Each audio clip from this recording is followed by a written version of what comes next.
इकबाल ने कहा था, दश्त तो दश्त है दरिया भी न छोड़ा हमने, बहरे ज़ल्मात में दौड़ा दिए घोड़े हमने। वो कौन सा ईमान था जो समंदर की जोशीली लहरों को भी नहीं देखता था और कहता था, अल्लाह बस मुझे इतना पता चल जाए कि इस समंदर को क्रॉस करने के बाद भी कोई मुल्क है, कोई शहर है और जहां तेरी मखलूक रहती है, अल्लाह तेरी इज्जत की कसम मैं सोऊंगा नहीं जब तक कि उस बस्ती पर हम मोहम्मद का झंडा न फहरा दें। तुम अपनी बहनों को बाजारों में जाने से नहीं रोक सकते हो, कलिया चक की शॉपिंग करने से नहीं रोक सकते हो, अपनी बेटियों पर पाबंदी नहीं लगा सकते हो, अपने घरों पर इस्लाम क्या नाफिज करोगे? मौलाना क्या होगा यूपी के चुनाव में? मौलाना हर जगह ये, फिर ऐसा ना हो। वो तो होगा। क्यों रो रहे हो? देखो ये दिन हमें भी देखना पड़ेंगे, तुम्हें भी देखना पड़ेंगे, क्योंकि अल्लाह ने कहा है हम बुलंदी उसको देते हैं जो अपनी बुनियाद से जुड़ा हुआ हो। हम तो अपनी बुनियाद से रिश्ता ख़त्म कर चुके हैं, हम अपनी बुनियाद से रिश्ता तोड़ चुके हैं। हमें बुलंदी नहीं मिल सकती, हमें इज्जत नहीं मिल सकती, हमें तरक्की नहीं मिल सकती, क्योंकि बुनियाद से हमने रिश्ता तोड़ लिया है और हमारी बुनियाद है ईमान। ये ताकत आ जाती है ईमान के बाद। हमारे अंदर ये ताकत है। जिस लड़के की शादी हो रही है वो खुद डीजे बंद नहीं करा सकता है।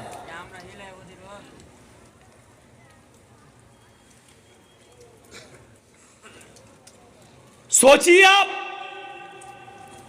वो कौन सा ईमान था? हम जरा उस ईमान के बारे में तसव्वुर करें कि वो कौन सा ईमान था। थोड़ा सा कि हुकूमतों को, सल्तनतों को पलटते हुए तारिक इब्ने ज़ियाद, सारी जगह इस्लाम लहराता हुआ तारिक इब्ने ज़ियाद जब स्पेन पहुंचता है,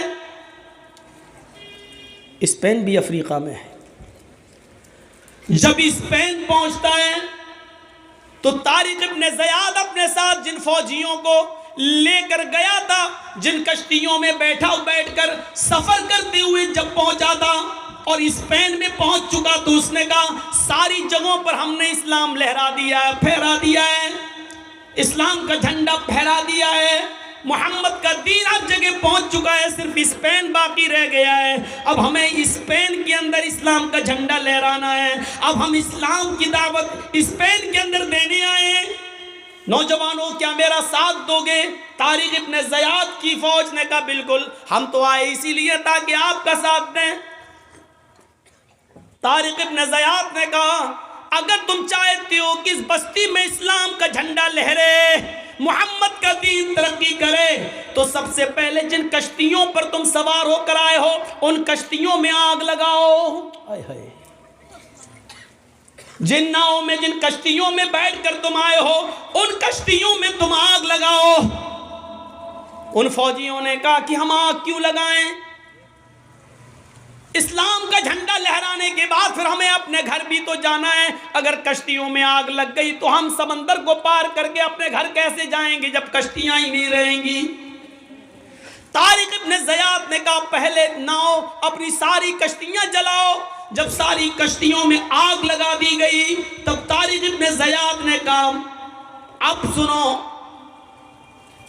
अब तुम अच्छी तरीके से लड़ोगे और अच्छी तरीके से मुकाबला करोगे, क्योंकि अब तुम्हें अपने घर जाने की फिक्र नहीं होगी। ईमान देखिए, किसी के अंदर जब ईमान पैदा होता है तो कैसे पैदा होता है।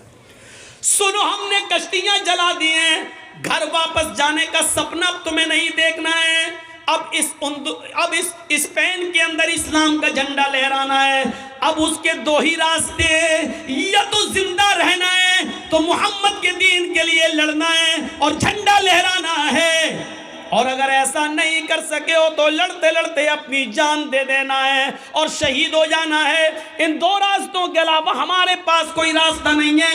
घर वापस जाने का तसव्वुर और उसकी विचार, उसका अपने दिमाग से, अपने मस्तिष्क अपने माइंड से निकाल दो, अपने ब्रेन से इस बात को निकाल दो कि तुम्हें घर वापस जाना है, अब उनदुरुस में रहना है, इस्लाम का झंडा लहराना है, जिंदा रहना है तो लड़ना है, इस्लाम फैलाना है, या फिर मरकर शहीद हो जाना है। दो, तीसरा रास्ता नहीं है। मेरे भाइयों, ये ताकत ईमान की ताकत थी, ईमान की ताकत तारिक इब्न ज़ियाद के अंदर, जिसने कश्तियों को जला दिया ताकि हमारे किसी फौजी को देखा है हम हार जाएंगे, ये लोग बहुत ज़्यादा हैं, हमें मार देंगे, भागा, समंदर के पास आया, कश्ती उठाई और लेके चलने लगा। नहीं, जब कश्तियां ही जला दी गई तो भागने का तसव्वुर ही नहीं है। अब लड़ना है, या तो इस्लाम फैलाना है जिंदा रहकर, या मरकर शहीद हो जाना है। दोनों सूरतों में घर नहीं जाना है। मेरे प्यारे भाइयों, ये इस्लाम का तसव्वुर था, ये ईमान की ताकत थी। क्या क्या कहोगे मौलाना? बात तो सही कह रहे हैं। जो आदमी रात के 12 और 1 बजे, जिसकी ईमान की ताकत ये हो कि उसकी नज़रें मोबाइल पर हो और वो देख रहा हो अभी तो 1 GB बाकी है, 1.5 GB रोज़ मिल रही थी, ये टाइम ख़त्म होने से पहले इसको भी इस्तेमाल कर लो, तो बजाय इसके कि उसको कुरान की आयतें और कुरान की तिलावत सुनने में, किसी आलिम की तकरीर सुनने में वो 1 GB ख़त्म कर देनी चाहिए, लेकिन वो लायानी और बेहुदा चीज़ें देख कर वो 1 GB ख़त्म कर रहा है। ये हमारे ईमान का हाल है। वला तहिनु वला तहज़नु व अंतुमुल अलौना इन कुंतुम मुमिनीन। मोमिनो तुम गम न करो, मोमिनो तुम मायूस न हो जाओ, मोमिनो तुम परेशान मत हो, मोमिनो तुम्हें परेशान होने की कोई जरूरत नहीं है, तुम्हें निराश होने की जरूरत नहीं है। व अंतुमुल अलौन, तुम ही बुलंद रहोगे, तुम ही को हुकूमत देंगे, तुम ही को सरदारी देंगे।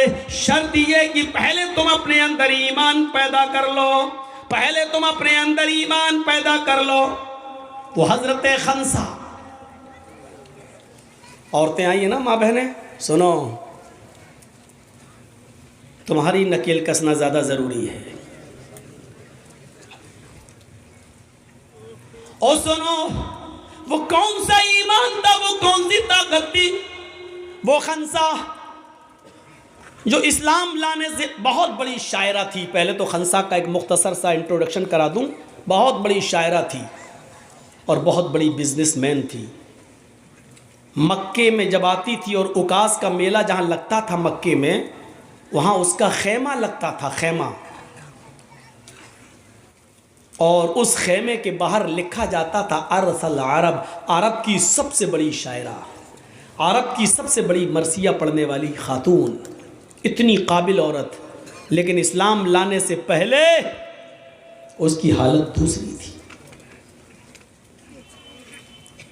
जब वो इस्लाम नहीं लाई थी, उसका एक भाई मुआविया, काफिरों ने उसको मार दिया, खत्म कर दिया, कत्ल कर दिया। खंसा अपने भाई मुआविया की याद में बूढ़ी हो गई, बार बार उसको याद करती रही। खंसा का दूसरा भाई था सख्र, खंसा का दूसरा भाई था सख्र। सख्र ने अपने भाई मुआविया का बदला लेना चाहा, दुश्मनों को पता चल गया, दुश्मनों ने खंसा के दूसरे भाई सख्र को भी कत्ल कर दिया। जब सख्र भी कत्ल कर दिया गया तो खंसा अपने दोनों भाइयों की जुदाई में परेशान हो गई। उसने शेर पढ़ना छोड़ दिया, लेकिन अपने भाई की जुदाई में जो वो शेर पढ़ा करती थी, उस शेर से आपको अंदाजा होगा कि सख्र के मरने के बाद खंसा को कितनी तकलीफ हुई।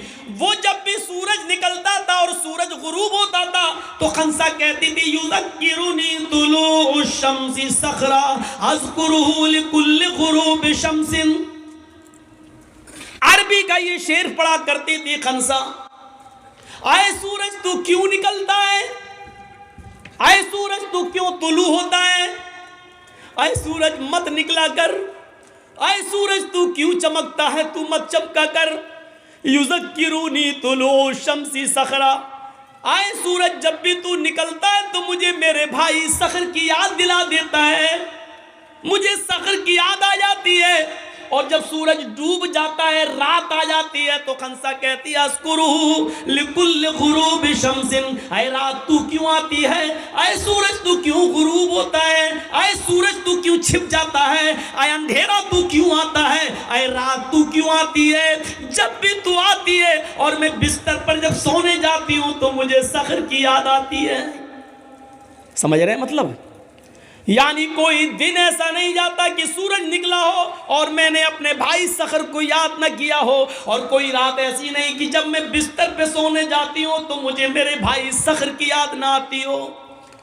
ये खंसा का वो हाल है जब वो इस्लाम नहीं लाई थी, अभी काफिर थी, अपने भाई की जुदाई में इतना रोती थी कि सुबह भी रोती थी और शाम को भी रोती थी। सूरज निकलता था तब भी याद करती थी, और रात को जब बिस्तर पे सोने जाती थी तब भी याद करती थी। लेकिन यही खंसा सन 8 हिजरी में इस्लाम लाती है और सन 16 हिजरी में जंगे कादसिया होती है। हजरत उमर फारूक की जिंदगी में जंगे कादसिया होती है। तो यही खंसा जो कभी अपने बेटों, जो कभी अपने भाइयों को भूल नहीं सकी थी हालत कुफ्र में 8 हिजरी से पहले, लेकिन जब 8 हिजरी के बाद इस्लाम लाई तो ईमान लाने के बाद इसके अंदर क्या ताकत आई शायद आपको नहीं मालूम। सुनो उसके अंदर क्या ताकत आई। वो खंसा जो इस्लाम से पहले इतनी कमजोर थी कि सूरज निकलता था तो कहती है क्यों निकलता है, मुझे सखर की याद दिला देता है। रात आती है तो कहती है क्यों आती है रात, मुझे सखर की याद आ जाती है। यानी मुझे न दिन में चैन न रात में सुकून, मुझे मेरे भाई की याद आती है। लेकिन जब ईमान लाती है 8 हिजरी में और 16 हिजरी में जब जंगे कादसिया होती है तो अपने 4 बेटों से कहती है बेटो, हाय हाय हाय, डीजे बजाने वालों सुनो, कैरम बोर्ड खेलने वालों सुनो, और 250-300 आदमियों की बारात लेकर, चोरों डकैतों को लेकर लड़की वालों के घर छापे मारने वालों सुनो, होगे तुम चौधरी अपने घर में रहो, होगे तुम मुखिया अपने घर के, होगे तुम सरदार अपने गांव के, ये नौटंकी अपने घर में रखना, होंगे तुम एमएलए, होंगे तुम एमपी, हमारी नजर में ये सब नौटंकियां अपने घरों में रखना। हम यहां तुम्हारी नौटंकी सुनने नहीं आए, यहां हम इस्लाम सुनाने आए हैं। और इसमें मौलवी जर्जीस भी लपेटे में आ सकता है, मौलवी भी लपेटे में आते हैं। इस्लाम वो मज़हब है जो किसी को नहीं छोड़ता। तब्बत यदा अबी लहब, अरे नबी के चचा को नहीं छोड़ा तो हम और आप क्या है। जो गलत है वो गलत है, जो भी हो।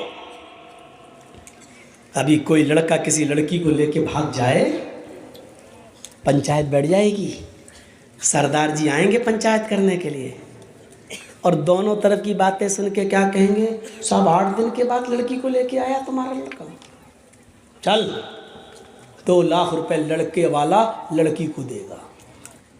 होता कि नहीं होता फैसला? ऐसा फैसला करने वाले सरदारों, क़यामत के दिन अपनी गर्दन अल्लाह के अजाब में डाल चुके हो तुम।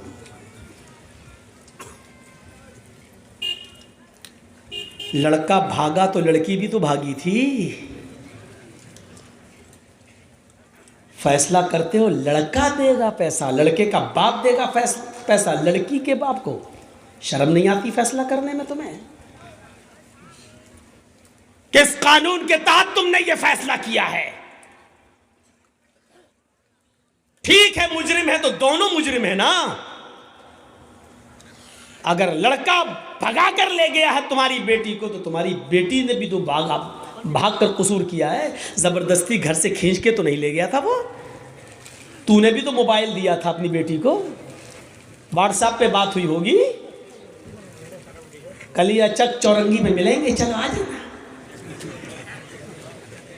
वहां से भागी होगी तुम्हारी बेटी, और फैसला तुम क्या करते हो साहब, लड़की की इज्जत दागदार कर दी है, अब कौन करेगा इससे शादी। अरे करे चाहे भाड़ में जाए, तुम्हें फिक्र क्यों हो रही है? साहब लड़के से करो, लड़का कहता हम नहीं करेंगे। क्यों? का ये तो और 10 के साथ चक्कर चलता है इसका, तो नहीं करना है तो तुम लेके गए थे, इसकी इज्जत दांव पे लगी, करो नहीं तो 4 लाख रुपया दो, 5 लाख रुपया दो, 2 लाख रुपया दो। लड़के का बाप भी सोचता है 2 लाख रुपए दे के छुटकारा पालो। ये फैसला तुम करते हो, जबकि फैसला ये होना चाहिए कि अगर दोनों शादीशुदा हैं तो दोनों को पत्थरों से मार मार के ख़त्म कर दो, दोनों कुंवारे हैं तो दोनों को 100-100 कोड़े मारो और 1 साल के लिए मौजमपुर, लखीपुर, श्री रामपुर सब बाहर निकाल दो, इनको घर में घुसने मत दो। 1 साल के लिए डिस्ट्रिक्ट मालदा में इनकी शक्ल न दिखाई दे, वो भी कब? 100 कोड़े दोनों को मारने के बाद, फिर 1 साल के लिए दोनों को शहर से बाहर निकालो। जिनकी सजा ये होनी चाहिए उनकी सजा आप क्या दे रहे हैं? लड़के वाला 2 लाख रुपए देगा। भाई तेरे बाप का कानून चल रहा है यहाँ। कुरान कहता है लड़का लड़की भागने में और जिनाकारी में